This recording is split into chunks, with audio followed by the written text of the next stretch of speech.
Hey, morning. Hey. Hello. Hey. Hey. You guys take Bitcoin, right? Sure do. I'm gonna be paying with Ethereum if that's okay. Okay, yep, no problems. It's a good thing I'm paying with Solana. You can go ahead and tap. And there we go. Oh, it failed. Try it again. Whoa, hold up there, Smart. It looks like it's gonna be another 27 minutes before this transaction clears. What? Sorry, $112? I have like 3 things. Ethereum, they got that peak hour gas thing. Now you got it. Maybe one more time. What are you gonna do? Just wait right here, without the bag, without the bag. I think it's gonna work this time. No.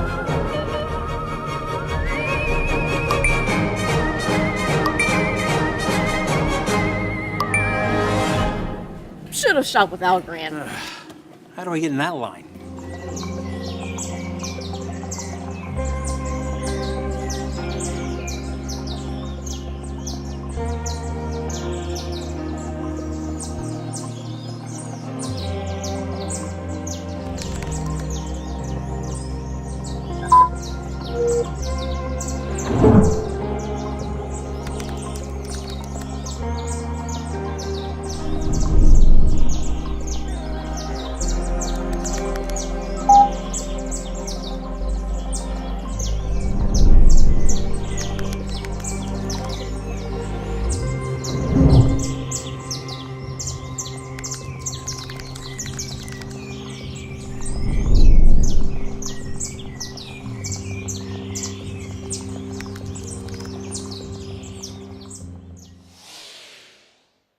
The game is on, ladies and gentlemen. We are so excited to finally be able to present to you our roadmap. And the roadmap is, of course, a technical roadmap, right?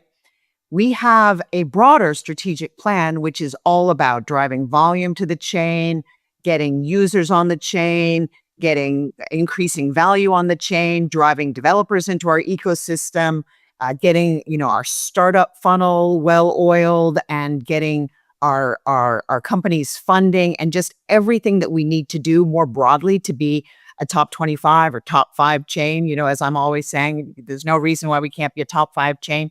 That is all our broader strategic plan. Now, the technical roadmap is, of course, a really important component of that. But what is super exciting to us about this technical roadmap is that our technology is already so good. And, we've learned that having the best technology in crypto, which we do have the best technology in crypto, is not enough to get you into being, the top 5 chain that we want to be. But it does provide us the luxury of having a technical roadmap that is not about the things that all of these other chains are still trying to figure out. That, Mark and Bruno will talk about more, getting their TPS up, right? Getting their latency down, that kind of thing. This roadmap is reflective very much about the gains that we've already made. Boston in particular, of course, Algorand Technologies has already made on the core protocol. So we can start thinking about how we are going to win in this space, building on the protocol that we already have in the product space, in the ecosystem space, on the bleeding edge. So that's what Mark Van Lerberger, who is our Chief Strategy and Marketing Officer, and Bruno Martins, who is our Acting Chief Technology Officer, are going to talk to you about today when they present this roadmap. I, however, wanted to hijack this recording to just give you a couple of other updates that I keep hearing about, what people are DMing me about. So it's just a good opportunity to update you on 3 things. One is the liquidity into the DeFi ecosystem. Second is the CTO search. And third is the move to the US.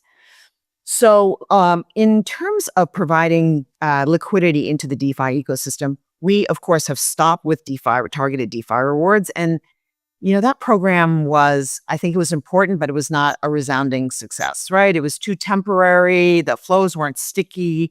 We understand now that it's the Algo USDC pair that is really important. And so we're going to have some more announcements around that.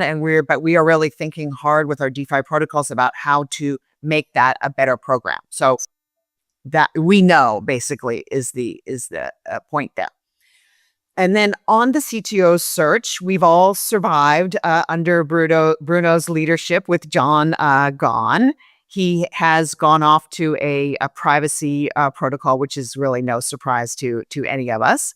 And we're working with a very good executive search firm on the new CTO hire. And we have gotten, to me, a lot of interest I'm trying to figure out how much I can really say out loud about this, but a lot of interest from other protocols, let's just say, and other protocols that are much further up on the cap table than we are. And, these are names that maybe I just should stop there. But this is, of course, quite affirming for us, right? That we have so many people coming to express their interest in this role. And so we are, and we're looking outside within Web3 and also outside of Web3.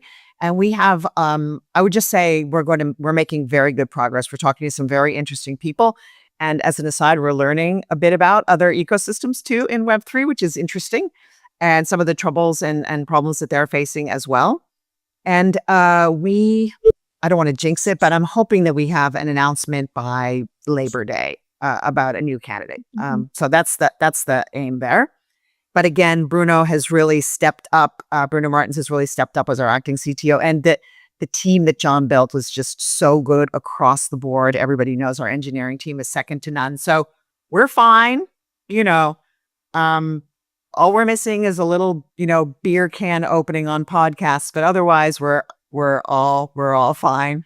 And then third, with this new administration and stablecoin legislation passed, so exciting, we need to be in the U.S. The U.S. is the biggest crypto market, and we are determined to be, we are a U.S.-led chain, U.S.-founded chain, and we need to, make sure that we are there in country and availing ourselves of any opportunities that come from that, frankly. In addition, we need to have a better board. Right. So our board is, as you guys have all pointed out to me on a number of occasions, and we know it, they're a very good board, though, from a governance perspective, but they're not representative, and they're not visible in a way to the ecosystem. And so we are progressing on this move to the U.S. and this effort to get a new and revitalized board. So those are the two tracks. It is, it takes a lot of time, and there are some things that we have to be very careful that we don't get wrong in this process. So the first one is we have to pick our jurisdiction in the U.S. And now, under the Trump, in the new kind of regime that the Trump administration has ushered in, at the state level, states are really beginning to vie for where you are incorporated. So our new CLO, Jenny Levin, is taking a very comprehensive look at the different state level jurisdictions to see where we incorporate. There are, of course, also tax implications to doing this, right? So if you transfer your treasury from one entity to another, you're still the same entity. So you don't want to have a big tax hit just from that kind of internal treasury transfer. So these things all need to be looked at very carefully. There's lawyers involved, there's accountants involved. It's all, et cetera. And then, of course, thinking about putting this board together is also a top priority for us. So those are just some business updates, and I will not take any more of your time, Mark and Bruno, and I will hand it over to you for the Game is On roadmap update. Great, wonderful. Thank you, Stacy. Bruno, let's do this. Let's So go. the roadmap, the tech roadmap, just a couple of notes before we get started. One is this is a roadmap that stretches beyond a year. Right. This is not a calendar roadmap. It doesn't end in December 31st, 2025. It goes into next year as well. So that's one point I wanted to make up front. The second one is it's a roadmap that is really for developers and by developers. And what I mean by that is that all of the things that you will see in this roadmap are basically designed to help developers explore and explore new use cases on Algorand and be successful building new businesses on Algorand. And it's also by developers because we want this roadmap to be embraced by our community and specifically by our developer community. And we would look forward to seeing contributions from the developers in helping us execute on this roadmap. And we'll put a formal process in place to actually request collaborations from our ecosystem and from our developers to help us build this roadmap together. And then the third thing I want to mention is that this roadmap, as Stacey already mentioned as well, this roadmap will contain protocol, but also a lot of non-protocol related items. And so you'll see the combination of both. So let's get started. So here's how we're thinking about this roadmap. As you all know, Algorand is one of the most mature blockchains in the industry. And while other blockchains are still trying to figure out how to scale beyond 12 transactions per second or get finality down, below a day or so, right? We are way, way, way beyond that. And we can really focus our energy on figuring out how to achieve real world usage. And that is a core tenet of this roadmap. And our mission is, as you all know, our mission is to power a world where information has integrity and innovative solutions can scale. That's really our guiding principle as we go to this roadmap. We really believe that Algorand is the trusted infrastructure layer on top of which businesses can be successful building products at scale. And that's how we're thinking about this. So let's go into more details. When we think about how to develop a roadmap, we really focused all of our initiatives around 4 pillars. And these 4 pillars will actually guide Algorand's development for the next few years. So let's go through them. First pillar is Web3 core values. We are an OG chain, and we still believe in OG values. And, as you know, some of the more recent chains don't tend to talk much about these OG values anymore. They don't talk about decentralization or governance or much of that. We do. We still believe in those core values, and we're going to double down on basically achieving them. This means more efforts in terms of decentralization, more efforts in terms of on-chain governance, and specifically more efforts around economic sustainability of the protocol. So that's the first bucket. The second bucket is all about mainstream adoption. We really want to lean heavily on bringing in normies onto a blockchain from a developer perspective, from a user perspective, but also from a business perspective. And as we all know, there are still way, way too many friction points in this onboarding process. And so we want to go tackle each one of them. We want to basically eliminate and kill complexity wherever we can, for users, for businesses, and for developers. That's bucket number 2. Bucket number 3 is about use cases. We had our awareness campaign around can a blockchain do that? That is very, very use case driven. So, and of course, Algorand is a general purpose blockchain, so anybody can come and build any kind of business they want on top of our blockchain. But there's a few use cases where we think there's tremendous opportunities and for which Algorand is particularly well suited. And so we want to double down on those in this roadmap, specifically around finance, around commerce, and around identity. And we'll talk more about that. And then the last bucket is the research bucket, is the bleeding edge. Like Algorand's technology is really unparalleled, and we want to make sure it stays that way for years to come. And so we're going to do ongoing investments in privacy, in quantum, and in scalability.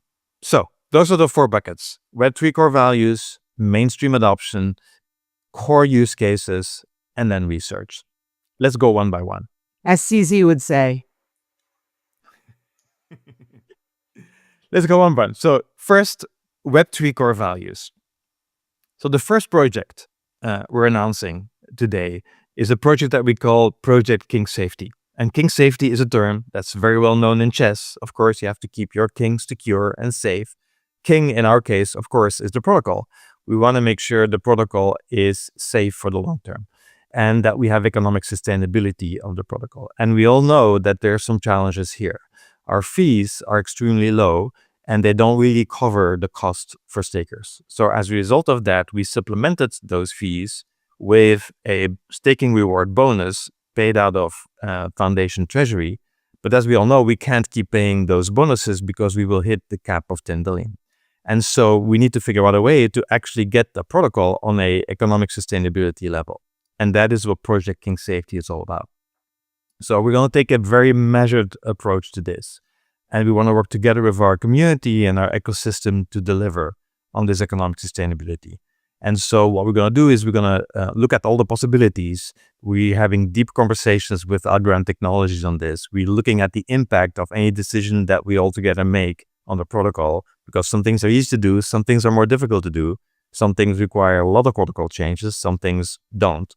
And so we're doing a full assessment of the possibilities that are available to us. We're going to create a position paper around this by the end of the year. We'll open it up for discussion and conversation with our community. And then over the course of next year, we'll start the implementation of this project. This is the biggest and most important project from a protocol level because it's absolutely critical and crucial that we get this right. And we want to do this together with our community. That's project number 1. Project number 2 is governance, right? So on governance, the big thing, of course, is the launch of XGov. XGovs are launching this quarter. We just went through election of the XGov Council members. I think we have a great XGov Council. So very excited about working with the XGov Council on this. But the XGov project will launch this quarter. And it's crucial because it brings back grants to our ecosystem. It brings back the fuel that developers need and want to develop innovative solutions on our chain. So we're super, super excited about getting this program live. As you know, it is staker based. So the XGov Council anybody can submit a proposal. The XGov Council will basically guide and give their recommendations. And then all the stakers can basically vote on the grants and approve or disapprove any grant. So that program is going to live this quarter. I think it's going to have a big impact for our broader community and ecosystem. So we're super, super excited about seeing this go live. That's number 1. Number 2 is general governance. We want to evolve general governance, and we have a couple of guidelines around that. First of all, we want general governance to be more inclusive. As you know, we have an issue around RETI, where RETI pool participants can currently not participate in general governance. Obviously, that needs to be fixed, and we're going to fix this. So we want to make it more inclusive. That's number 1. Secondly, we want this to be maximally on-chain.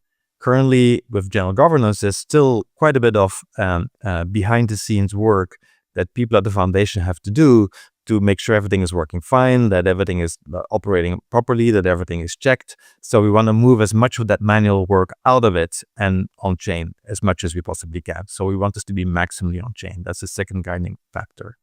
And then the third one is we want to basically move towards an open source infrastructure so that later on, when we think about like full decentralization, that somebody else, it may not be the foundation, can take on general governance and run it. Right, so that's the step towards that is making sure that general governance is open sourced and it's an open source infrastructure. So that's where we want to go with general governance. We want to take a measured approach. We want to work with our community. We want to get input from everybody, and so we're going to put the position paper out there by the end of the year, and then we'll work on the implementation of this next year. Again, very much in collaboration with our community. That's number 2, governance. Let's move to number 3. And number 3 is decentralization. And in this area, I think we've made an enormous progress compared to last year. Network decentralization was a core tenet of last year's roadmap, right? It was all about including creating staking rewards and incentivizing people to run nodes and stake with our network. And the impact that we've seen over the last 6 months has been tremendous. Not only has the number of algos staked increased significantly and increased over 50%, but more importantly, the percentage of stake that is owned by the foundation dropped enormously. It dropped from about 65% to about 20%. So we can honestly say that we are far more decentralized now than we have ever been. And so that's a big milestone for us. The number of validators more than doubled. If you look at node distribution, nodes are being distributed in over 70 different countries. So we are truly on a very strong network decentralization path. And I think that by the end of this year, we will probably be one of the top 2 or 3 most decentralized chains in the industry. And so we're very proud of that. But there's one thing that's remaining to be done, and that's peer-to-peer networking. So we still have a centralizing element in our network, the relay nodes, that are a mandatory component of our network. And so the whole idea behind peer-to-peer networking is actually remove relay nodes as a mandatory component of our chain and make them optional instead. And we would do this by creating a peer-to-peer gossip network that allows consensus nodes to talk directly to each other without going through a relay node. So how are we doing there? Well, actually, the code to run a full peer-to-peer network is actually live on mainnet today. So any node on Algorand right now can flip a switch and go and switch to what's called a hybrid mode, where the node can talk directly to other nodes or can also talk to the relay node that they want to do. So that network capability is available today. It is not turned on by default because we want to take a very measured approach towards launching this and towards like moving the chain over to this completely new P2P model, so as to not cause any kind of like massive disruptions. Also from a node operator perspective, we want to be careful because when you run your node in the P2P mode, your node will consume more data. So if you're on a metered plan, it may end up costing you more to run a node in the P2P mode. So we don't want to force this functionality on the node operator. So we want to take a very measured approach towards moving all these nodes over to a peer-to-peer mode. And that will continue to happen over the next 4 to 5 months. And so by the end of this year, we'll be pretty much in a decentralized peer-to-peer mode. But the good news is that the software is live, it is running on mainnet, and any node operator can make that switch whenever they want to. And as part of this, we're also, and this is a minor thing, we're also changing the naming structure of how we name our nodes. And we do this for 2 reasons. One is to kind of align ourselves more with industry-wide nomenclature. And secondly, to also make it clear to people that the role of a relay node has changed fundamentally. That is becoming a more optional network element and not a mandatory network element. And so the consensus nodes and participation nodes will become validators, which is a industry-wide nomenclature. Our relay nodes are becoming repeaters. They act like Wi-Fi repeaters. They're an optional part of your home network. And if you have Wi-Fi repeaters, your network will be stronger, it'll go faster, but you don't need them. You can remove them and your network will still work. The same is true here. So they're repeaters. And then we have our archival node that becomes an archiver, and API node is an API provider. So we're cleaning up the naming to make it clear for everybody what each one of these things are. So that is Web3 core values. We talked about king safety, moving the protocol to a sustainable economic sustainability. We talked about governance, and then we talked about peer-to-peer networking. So let's move to the second bucket. And the second bucket is about mainstream adoption. And as I mentioned at the beginning, mainstream adoption is about removing complexity. It's about killing friction wherever we find it. And we kill it for users, for developers, and for businesses. So let's start with developers. Bruno. Thanks, Mark. So part of mainstream adoption is to make the experience of Algorand better and make it easy for people to not just come to Algorand, but their first experience and their as they develop in Algorand to have a good sort of history and have a good feel in how to develop Algorand is and meeting all their requirements in the best way possible.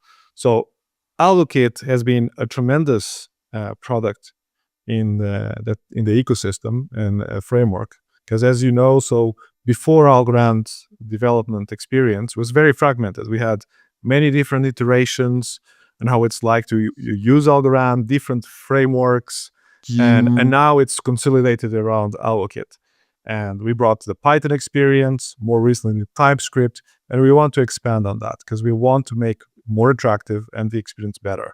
So we're going to add on throughout this next year and beyond that. And with AlgoKit 4.0, a few things are going to be available. So we're going to introduce the concept of a library gallery style system where it's quite familiar for people maybe in other networks, and this will feel familiar if they come to Algorand, to have this bucket of known patterns and contracts that do certain things and extend their existing contracts to do other things. And so we're going to have the open Zeppelin type of experience, which other developers coming from other places will feel familiar with. And we're going to add that to AlgoKit.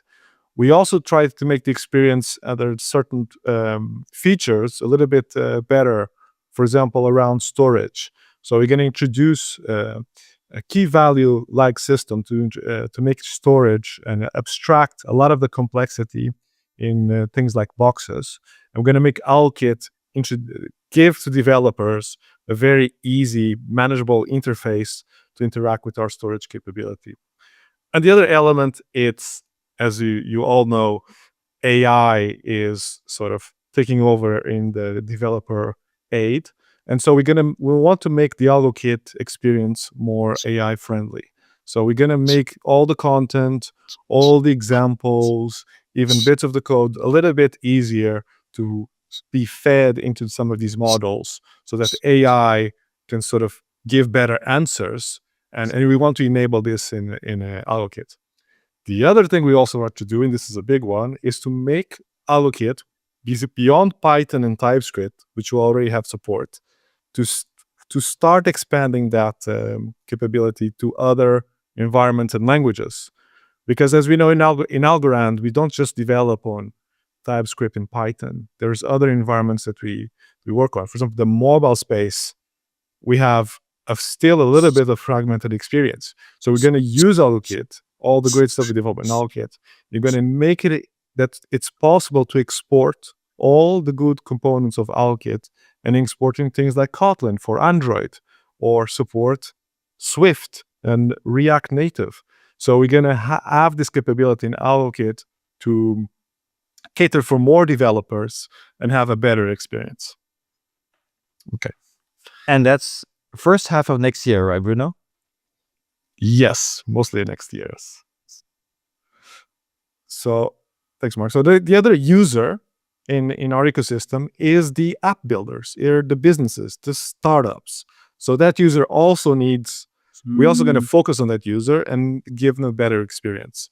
And what we're going to do here with what we call Intermezzo is for those applications, those businesses that need to do custody, or they need an easier way to integrate Algorand. Sometimes enterprises do struggle a little bit to integrate this type of technology. It's quite new. They might argue it's not battle tested. We cannot just give them SDKs and expect them to understand all the nuances. So, and when this case is when they need to do custody, we have Intermezzo. And what is Intermezzo? Intermezzo, we take existing infrastructure and particularly key management systems that enterprises and app developers, startups might use, and we wrap it around a set of APIs in which makes integration quite easy. So this is what we do, for example, with our first partner in this is World Chess. And so they're actually using this to issue assets and develop its loyalty program. And this is one of the use cases that Intermezzo allows you to use. Intermezzo out of the box will make it enterprises be able to not worry about developing a particular backup and recovery system or a custom solution for multi-tenants. They might have employees, multiple users.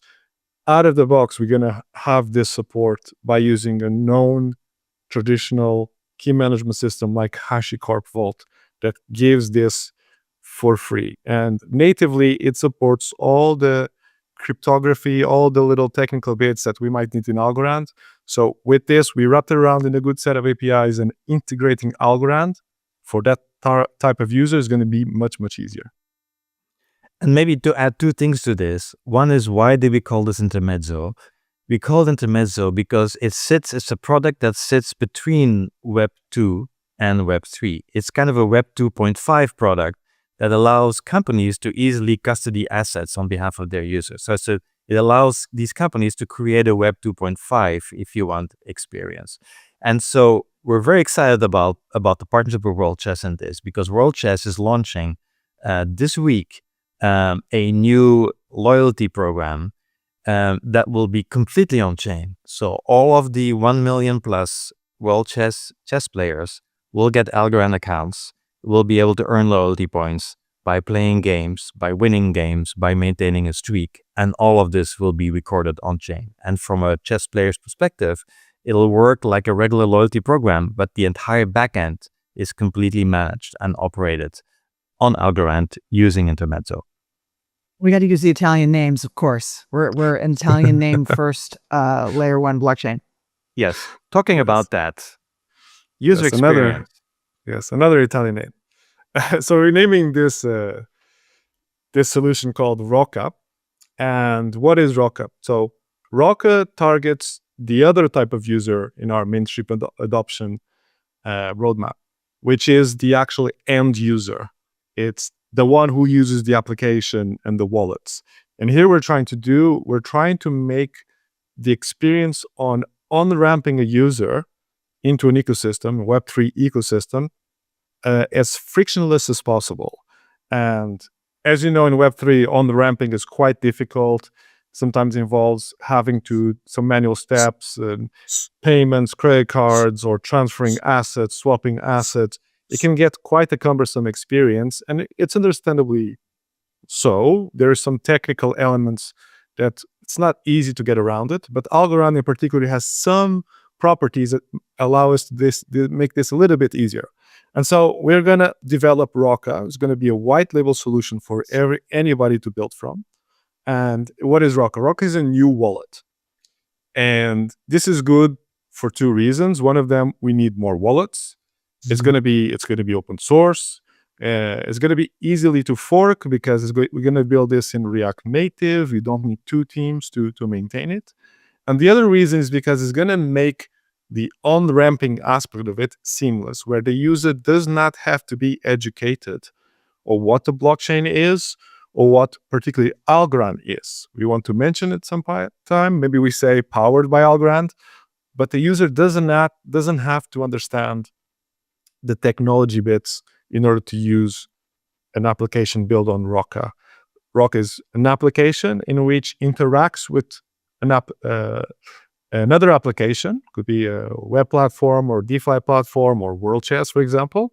It connects to it, and every time we need to do interactions with the chain, here's the big introduction for the ecosystem, is we're gonna promote that Rocka is going to delegate the fees to someone else, either to the application, the business, or the wallet provider.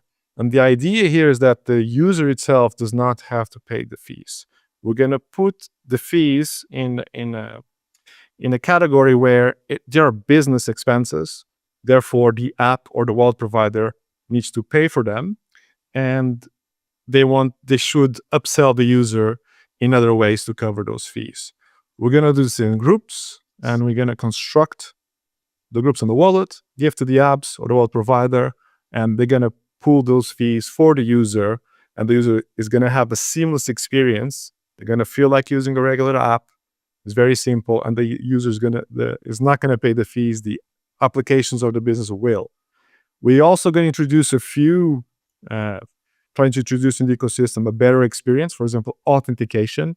We want to promote passkeys as much as possible. We have custody of our own keys for our assets. We should have custody of our own keys for our authentication and passkeys as well. And there's a few partnerships with Direct we might introduce eventually when it's ready. And it has an identity framework associated with it, which is we're going to talk about a little bit later. And maybe 2 points to add here as well. Rocka, why Rocka? Rocka is Italian for fortress. And of course, the main goal of a wallet is to keep your assets secure, hence the name Rocka. And the second thing here is think back about our Web 2.5 solution with Intermezzo. And now think about this as Web 3. Our launch partner here will be World Chess as well. So now, as a chess player, right, you basically have your loyalty points. They're managed by World Chess in this custodial environment. When World Chess launches Rocka to their users in their own kind of World Chess branded wallet, those chess players will be able to take control over their loyalty points. They'll have their own assets on chain. They'll completely own their loyalty points. They'll be able to trade those loyalty points, maybe connect them to DeFi. And so they'll be able to move from a Web 2.5 environment that Intermezzo provided into a full self-custody environment, which is what Rocka will provide. All right. So- What I love about this is it's such a clear total world domination strategy. And if you want total world domination, you have to go to the people, not expect the people to come to you. So how can we make it as easy as possible for developers? Which of course we started by not making any compromises on Python, not Python Lite, not Python for Web3, but Python only, right? How are you going to get users by abstracting? And we started, Asset Inbox was an early precursor to this, right? Like, how can you make it as easy as possible for users? And then how can you do the things that you need to do for enterprises to make it easy as possible for enterprises to have ideas to build on this blockchain. So yeah. Yes. So that's bucket number 2, mainstream adoption. Mainstream adoption for developers, for businesses, and for users. So now let's go to the third bucket. Can the blockchain do that? What are the use cases that we're doubling down on? And as I mentioned, we are a general purpose blockchain, so anybody can build any use case on Algorand, obviously without any limits or constraints. But there's a few use cases that we think we should double down on because they are incredibly promising, and Algorand is particularly well suited to address those. So let's go through those. First one is in finance. And it's all about tokenization, and it's all about tokenizing financial products. So what do we want to do there? Well, we have, as we all know, we have ASAs, standard ASAs. Most stablecoins are issued as standard ASAs. Unlike many other chains, they don't need smart contracts. They work by themselves, no smart contract needed.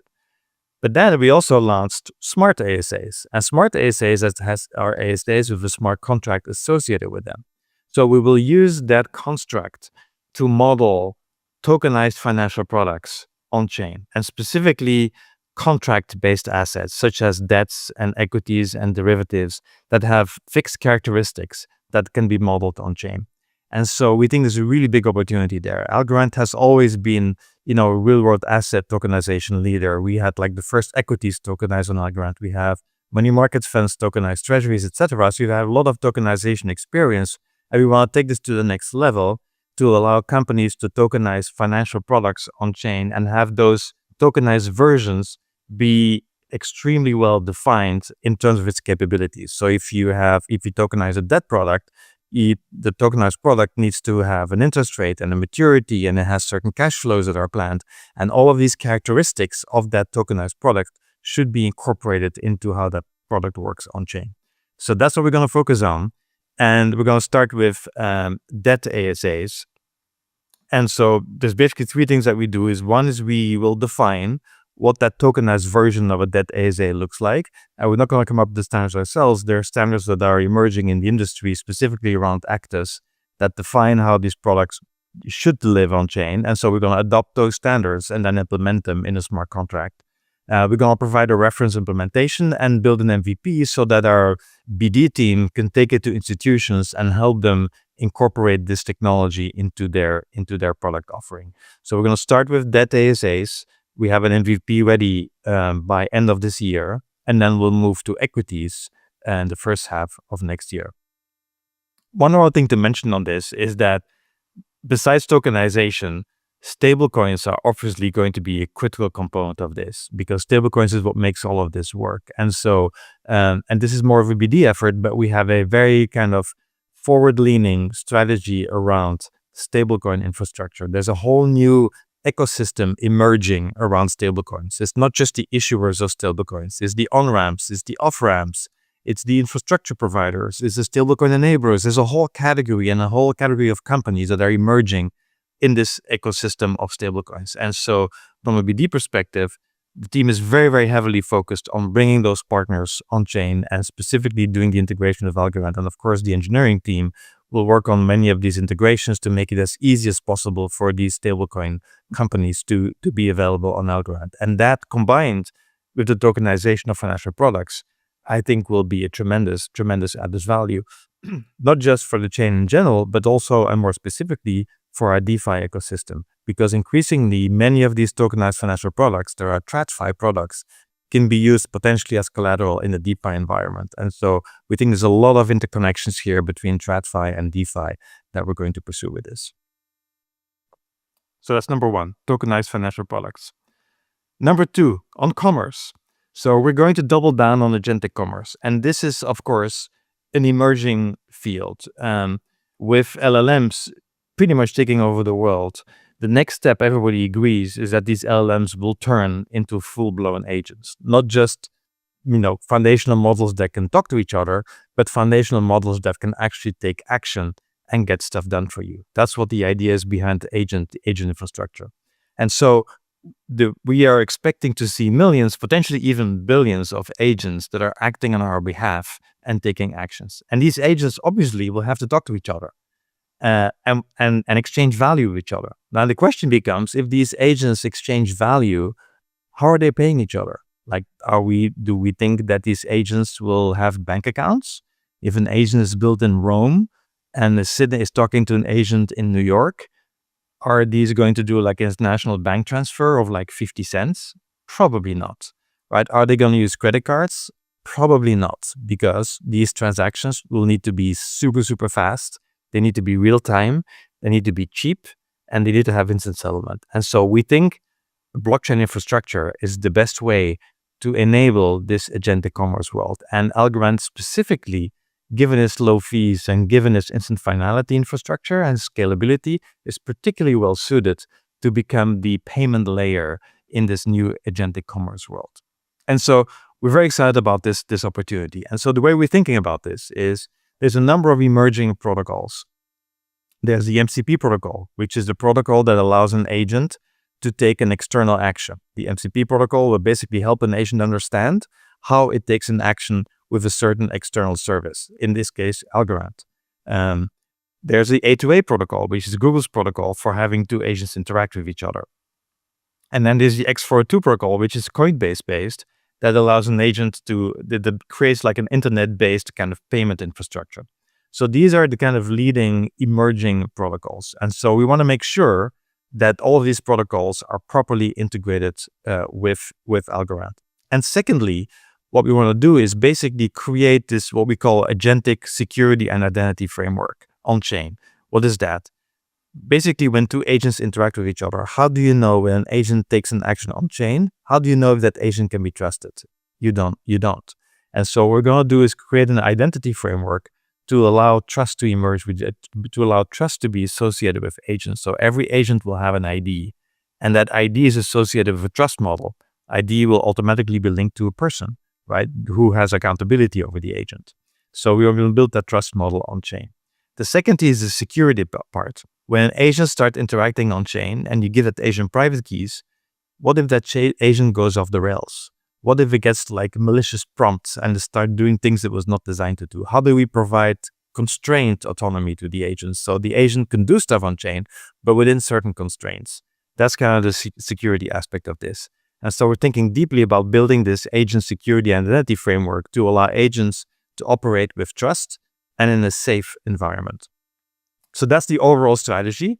The implementation of this is as follows. So we're going to release a number of tools and frameworks to enable developers to build these agentic payment flows. But we're not going to do it ourselves necessarily. There's already quite a bit of activity in our ecosystem around this space. And GoPlausible, for example, is a key partner for us on this, because GoPlausible already built an agent MCP, is already working on A2A integration. And so we, of course, don't want to reinvent the wheel. We want to really rely on contributions from our ecosystem, in this particular case, GoPlausible, to basically enable this entire world and make it as easy as possible for developers to use. And we're going to work very closely with GoPlausible and potentially others to kind of productize what has been done and make it easily accessible for developers. NG shout out. Yes. Agentic commerce, that's number 2. Then number 3 is self-sovereign identity.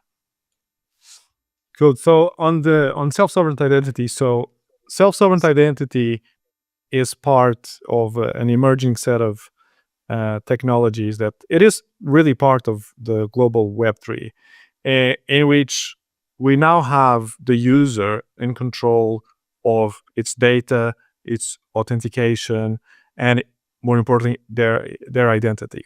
So we're going to bring this into Algorand and trying to get both on the tools that we offer for people developing applications, but also offering white label solutions like Rocka for people to build for the end user, in which it brings the user to have custody of their own ID, data, and authentication.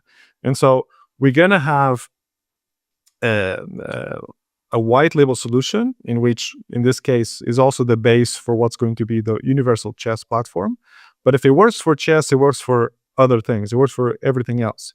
And it's not just about your ID. So you can use a wallet based on Rocka as the authenticator for your applications. So instead of using username and password like World Chess, they can enable a passkey, and you can use wallets based on Rocka to authenticate. And you have custody of those keys, not Google or Apple. Anytime you create a profile on Rocka, you can create multiple profiles, and you're going to write on chain the information about you. It's not the application World Chess creating an ID and generating history and data related to you that they store. You're going to manage your identity. You can create as many as you want, and you can delete and update and so on. We're also going to inherit, because we're going to develop Rocka and start the toolings around that data on identity based on known reference implementations from groups like the Open Wallet Foundation, which has a lot of organizations thinking about this and spearheading the developing of the new internet at Web3, where the user has custody of these things. So we're going to inherit things like credentialing management, where the user can hold on their wallet under their control claims that other entities make about them. And then they can take that over and present to other entities to be verified. So the killer use case here is for things like KYC reusability, which we all hate. We do KYC in one platform, and then we have to do KYC in another platform, and we're always updating all these documents. And it will be much easier if somebody can just create a claim, and I can go and present to a verifier, and they trust that, and removes a lot of friction from the whole digital space. But there's a lot of more, and billions of dollars of friction, billions of dollars of friction. Yes, and it's something that we want to play in this space. We can bring a lot and compete in this space as well. It's not a set of rules that we are developing ourselves. In this case, we are adopting good rules and way of dealing with this type of information and storing them. And we're having Algorand as the anchor for all of these things, where the user controls the keys, where certain bits of metadata and some assets I control is not the platform. So that's one of the big advantages that we're going to bring into this space, is the Algorand engine and the nice properties that we inherit and compete in this space. And these use cases are just the first ones. There's a lot more in this space that we can bring, and especially bring Algorand to the forefront. There are things, for example, documentation signing, like the DocuSigns of the world. If you have credentials, not only you can prove that you own a certain email, but you can prove you own a certain Algorand address. You can prove that you were KYC'd, and those signatures have more weight. This also brings a little bit of flexibility for payment solutions. With self-sovereign identity, I control my addresses, and I might want to link them to a real person or to an online profile. You need to be able to do forward and reverse lookups, and Algorand particularly is well suited to cover this scenario. So we want to compete in this space. We want a new offering. We need to give excitement and give tools to the community to build identity-enabled solutions. So Rocka is one. We're going to also give tools for the backend and people who develop applications. We're going to also offer tools around this space. And so if I link it back to kind of the World Chess use case, right? So we talked about Intermezzo, like World Chess is launching a completely loyalty-based program that's on chain, where they take custody of all the assets. Then with Rocka, the World Chess implementation of this, a chess player will be able to take control over their loyalty points and trade them and do whatever they want with it. But what this is now adding to it is that Rocka, because it has this identity framework at the core, it now allows that chess player not only to trade their loyalty points, but it allows that chess player to take their reputation and go to an over-the-board tournament, right, and present a QR code that gets scanned by the organizer. And now that chess player will be recognized with the right kind of reputation that they have and the right kind of credentials, so they can immediately start playing in that tournament. And that's the identity framework that's also built into that into that product that enables you to do those types of things as well. And that's what we talked about with the Universal Chess Passport when we launched a white paper a couple of months ago. Okay, so let's move to the last block, the bleeding edge. What are we going to do from a research perspective? Yes, I like this one. So these three are probably some of the things I'm more excited about, and particularly number one. And this because nothing in the blockchain space of significance really has legs to stand the test of time if we don't have some privacy elements. I don't mean that everything is private, but some privacy elements, because if you're building a real payment solution or you have regulatory compliance requirements that you can't disclose certain things, or even end user privacy. I don't want to give you an NFT if then you can see where I'm spending my money. Like, I don't want to tip you for give you a tip and then you can see all my history or my company's history in time. That makes people a target, and so we need some elements of privacy. So we have some tools in this space now. As you know, probably we have Algoplank is a great tool by one of our team members, Julio. And now we have things like Harmy's Vault is a good first application to exemplify what we can do in Algorand. But we're going to take this further. We're going to go and we're going to design, we're going to do research, we're going to probably write some papers and POCs, and we're going to investigate different techniques, different concepts as well. And we're going to put this to the community to review and talk about. And at some point, we need to start talking about privacy as a first-class citizen and enable multiple use cases in Algorand if you want to build real solutions that require it. So it's quite important. And we're going to look at things like confidential transactions, that relies on homomorphic encryption, explained Algoplank, and a lot more. So we're going to come out with a few materials and papers, and we get some feedback from the community about this. The other one is our post-quantum security. So as you know, state proofs rely on Falcon signatures. So we can say history of Algorand, it is secure. Now our accounts are still based on elliptic curves. We want to advance how secure we are against quantum computers. And so in the short term, there will be a new opcode released on the next consensus release that allow us to verify these type of signatures. And so what we're going to design and conceptualize and put forward is a new technique to develop post-quantum accounts. And this will take advantage of this new opcode, and we're going to create the ability to create these accounts using L6.